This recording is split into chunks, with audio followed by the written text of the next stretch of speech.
Isa na namang umaga na puno ng pag-asa mula sa salita ng Diyos.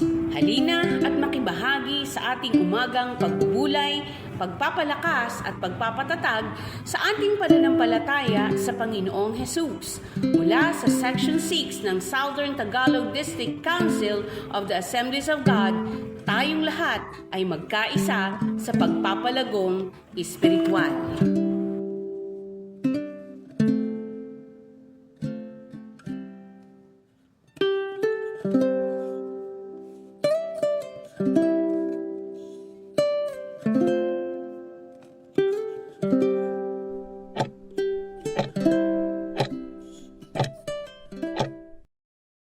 Praise the Lord, purihin ng Panginoon. Sa araw na ito, tayo muli magulay-bulay ng kanyang salita.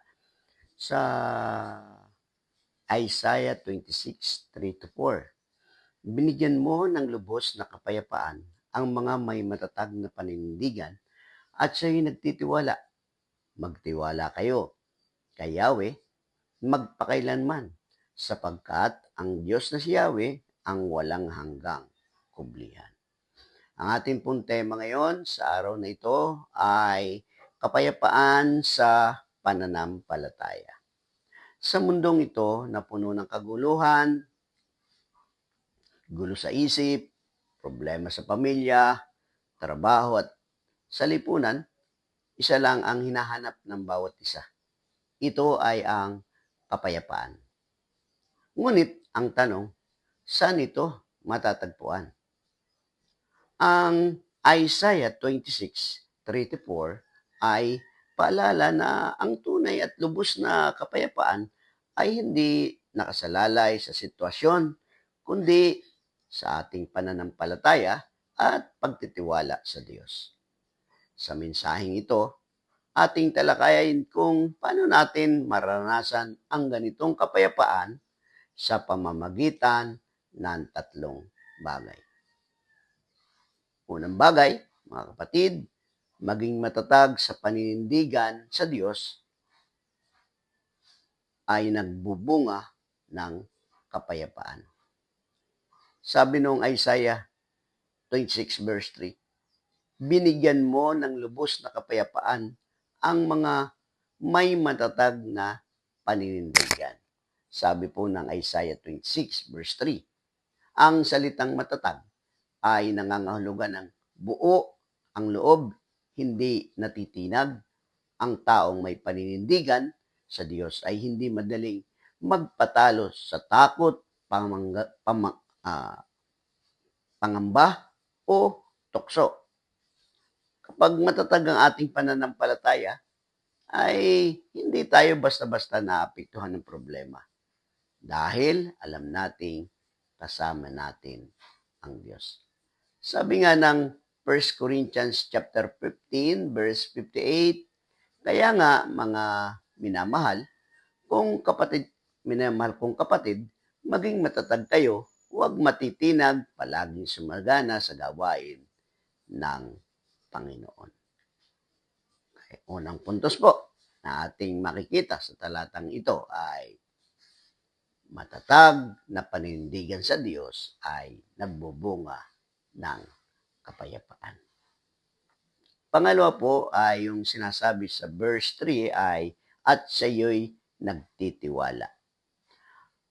Ang pagtitiwala ay ang paglalagak ng lahat sa kamay ng Diyos. Kahit hindi natin maintindihan ang nangyayari, kapag lubos ng ating tiwala sa Kanya, makararanas tayo ng kapangyarihan kahit nasa gitna ng bagyo. Kahit nasa matinding problema, makakaranas tayo ng kapayapaan. Sabi nga ng Kawikaan 3, 5-6, magtiwala ka sa Panginoon ng buong puso at huwag kang manalig sa iyong sariling karunungan. Lalahanin mo siya sa lahat ng iyong ginagawa at ituturo niya sa iyo ang tamang landas. Hindi natin kailangang maintindihan ng lahat. Ang kailangan lang ay magtiwala. Kaya nga po, mahalaga ang pagtitiwala natin sa ating Diyos. Sabi nga ng Hebrews 11 verse 6 ay hindi kinalulugdan ng Diyos ang mga taong walang pananampalataya o pagtitiwala sa Kanya. Kaya lahat dapat ay manalig, manampalataya, magtiwala sa kaisa-isang Diyos na ating Panginoon at ating tagapagligtas. Hindi natin kailangang maintindihan ang lahat. Ang kailangan lang ay magtiwala tayo sa ating Panginoon. Ikatlo po, ang Diyos ang walang hanggang kublihan. Doon po sa verse 4 nang sabi, magtiwala kay Yahweh, magpakailanman, sapagkat ang Diyos na si Yahweh ang walang hanggang kublihan. Ang kublihan ay isang lugar ng proteksyon, pahinga, at kapanatagan. Ang Diyos ang ating kanlungan, hindi pansamantala, kundi walang hanggan. Kaya po, kung gusto natin ng kapayapaan, sa Diyos lang tayo lumapit, magtiwala, pagkat siya yung muog ng ating mga buhay. Isang gandang awitin nga po yung ni Haring David. Ang Diyos, ang lakas natin at sandigan at handang sumaklolo sa anumang kaguluhan.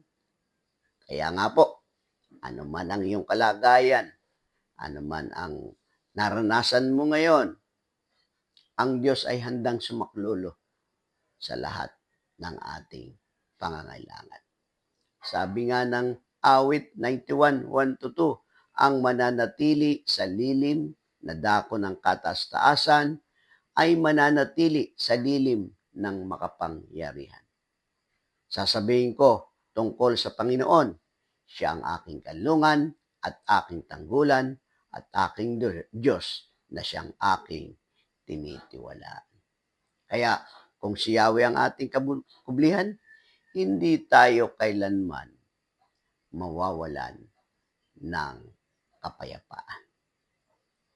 So, kapatid, sa panahon ng kaguluhan, problema, at kawalang katiyakan, ang Isaiah 26, 3-4 ay nagsisilbing paalala na ang matatag na panindigan sa Diyos ay magbibigay ng kapayapaan. Ang pagtitiwala sa Kanya ang susi ng kapanatagan.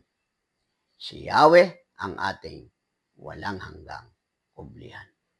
Kapatid, ang tunay na kapayapaan ay hindi mula sa mundo.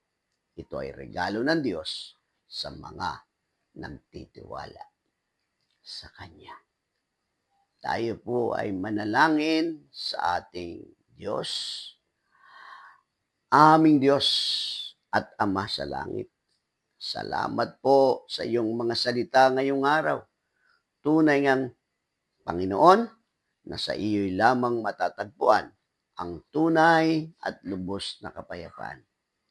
Turuan mo po kaming magkaroon ng matatag na paninindigan, pagtitiwala at pananalig sa iyo.